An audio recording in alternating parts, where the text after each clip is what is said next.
Hei, sveiciens visiem no Madonas pilsētas, beidzot gandrīz pēc mēneša nekur nebraukšanas, beidzot pateicoties vienam atbalstītājam, var izkustēt no mājas un uz aizbraukt tā teikt dzimto pusi uz Madonas pilsētu.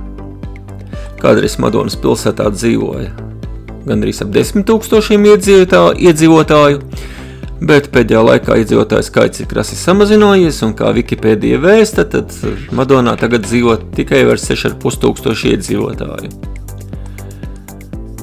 Bet pilsēta ir diezgan rūpnieciska, ir daudz dažādu uzņēmumu, un pilsētā dzīve notiek. Es esmu atnācis uz Madonas estrādi, kādreiz šeit bija arī skatuve, tagad, kur tā saucamā koki uzgleznoti, uzzīmēti. Estrādes patreiz nav, viņa ir nojaukta, pilsētas vadība cer uz jaunu estrādi, jau ilgu laiku cer, bet kā nav, tā nav.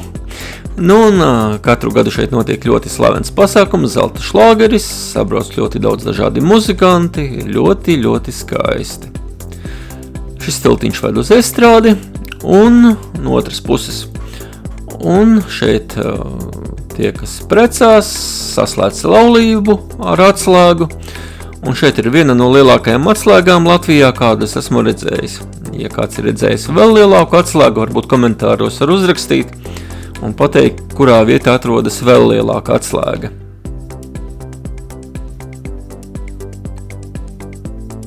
Pamazām es tagad dodos uz Madonas bibliotēku,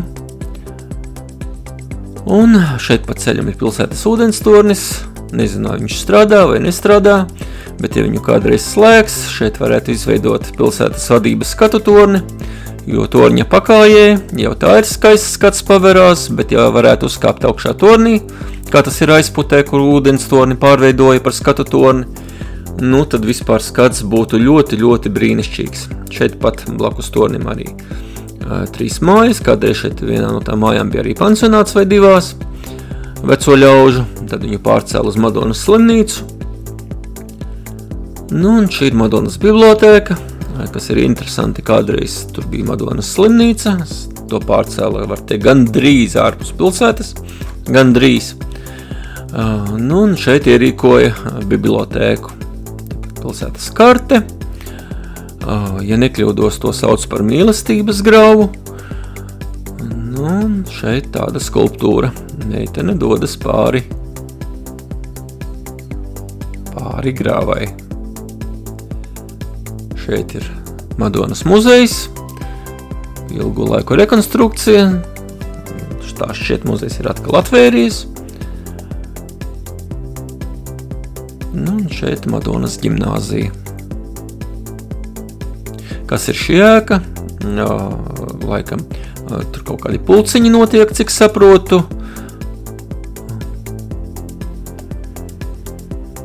Un turpat pretī ir izveidots tāds bērniem atpūtas laukums ar trenežieriem, ar visu kaut ko.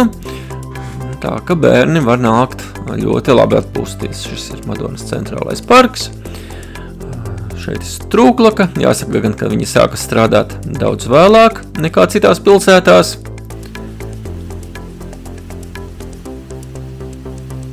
Ūdenskritums tāds neliels.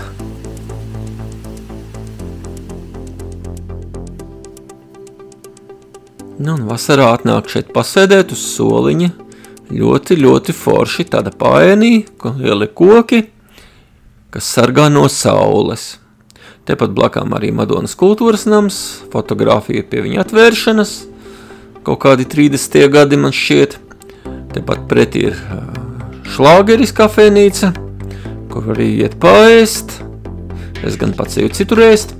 Un te ir arī lūkšanu nams pašā pilsētas centrā, jo tā šķiet, ka Madonas pilsētā nav nevienas baznīcas, cik zinu. Ir ārpusē luterāņu baznīca, ir ārpusē pareizticīgo baznīca, bet pašā centrā nav nevienas citas baznīcas, un ticīgie var atnākt šeit lūgt Dievu. Tikko jūs redzējāt uzrakstu, tik un tik metru augstumā atrodas Madona. Šeit ir Madonas cietums, kādreiz šajā sēkās bijis. Tikko fotogrāfiju redzējāt. Te bija sēta apkārt un tā. Un šeit es dodos uz kā teikt, veco centru, kur atradās Madonas kultūras Madonas universāla veikals. Šī ir muzikas skola. Nu, un šeit, lūk, tas arī, ko es gribēju parādīt. Madonas universāla veikals vecais. Kādreiz šeit iekšā nedaudz pa labi, kur tā kolonna. Tur atradās restorāns, ēdnīca. Tagad tur vairs nav ne restorāna, nav ne ēdnīcas.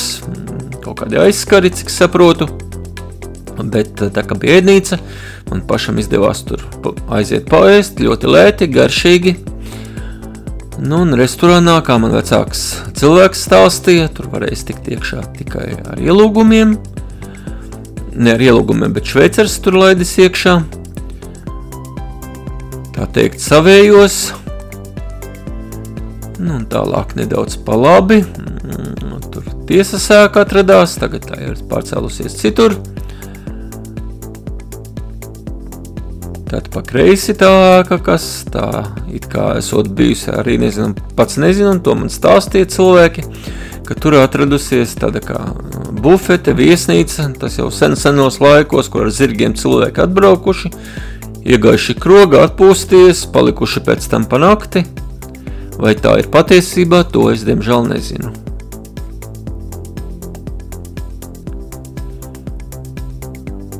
Nu, un ar šo ēku tāda ļoti interesanta vēsture, ka viņi sākuši celt 90. gados, nauda pietrūkusi, uzcelti tikai pamati, un tad viņi gadus 10 vai pat 15 gadus nostāvējuši tikai pamati. Vietējā avīzītē sākts rakstīt, kāpēc tur nekas nenotiek, un tā bojās skatu ārzemniekiem, kas atbrauc ne tikai ārzemniekiem, bet visiem, un tad ēka uzcelta. Šī ir Madonas dzelzceļa stācija, kur drogas rakstīts. Viņi ir tā kā divi stāvi, no ielas puses viens stāvs, no sliežu puses divi stāvi. Vilcienu uz Madonu kursē katru dienu, tas, protams, priecē. Bet Madonas dzelzceļa stacijā, tas no ielas puses tikai veikali, vairs nav stācijas, stacija tikai no perona puses uzgaidāmā zāle. Šī ēka pa kreisi tā bijusi kompartijas, jeb KGB, es nezinu, kā viņi pareizi sauc. Ēka pa labi kafejnīca Rudzons.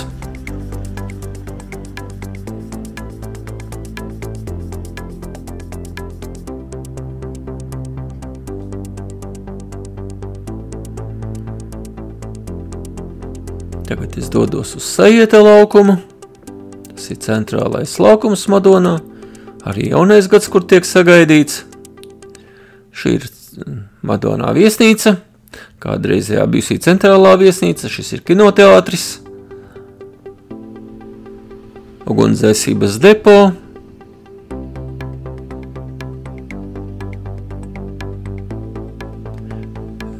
pastēka, liels brīnums, jo daudzās vietās pasts slēdzas ciet, bet viņš joprojām turpina darbu. Tā dzeltena ēka, tā bija kādreiz Stara vietējā avīze. Redakcija tur atradās daudzus gadus.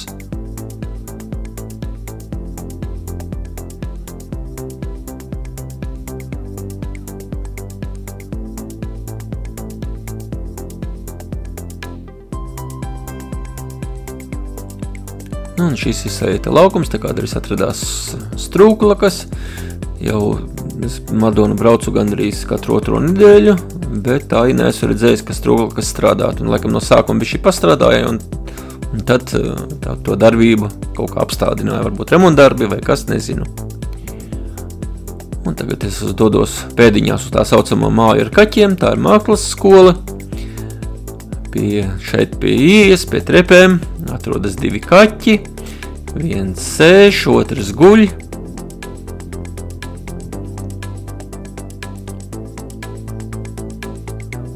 Šī ir arī viena no skolām, varbūt arī kāds komentāros var uzrakstīt konkrētāk, kas tā ir pa skolu. Un tagad pievērsiet uzmanību kalna augšā, tur pamazām atverās burti, var izlasīt ma, na, do pietrūkst, kāds ir nozadzis vidējos Madonas divus burtus. Do, Madona. Tagad sanāk mana. Bet, kad mēs ejam uz priekšu, burtu spēle, un jau redzam Madona. Mana Madona. Cepums autoram, kas to izdomāja.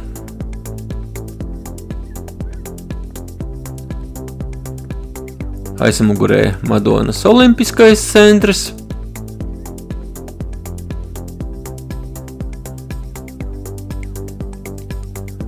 Lūk, viņš ir. Piegāja nedaudz tuvāk, lai nofilmētu.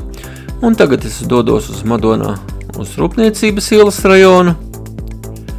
Kādreiz tur bija arī tāda kā lampu rūpnīca, ka ražoja lampas. Uz bijušo Padomju Savienību sūtīja. Dzīvojamās ēkas. Šeit iekšā atrodas pirmajā stāvā visādi doktorāti, ģimenes ārsti speciālisti.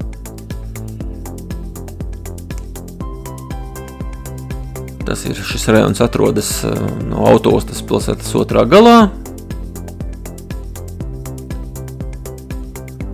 Šī ir kafejnīca, šeit ir Jaunība, veikals, otrā stāvā kādreiz atradās ļoti pazīstama kafejnīca Jaunība, Lielā Maksima Madonā. Nu, tas arī būtu viss. Paldies, ka skatījāties, liels paldies atbalstītājiem, ceru, ka neizmirsīsiet nospiest sarkano pogu, parakstīties un teikšu jums atā.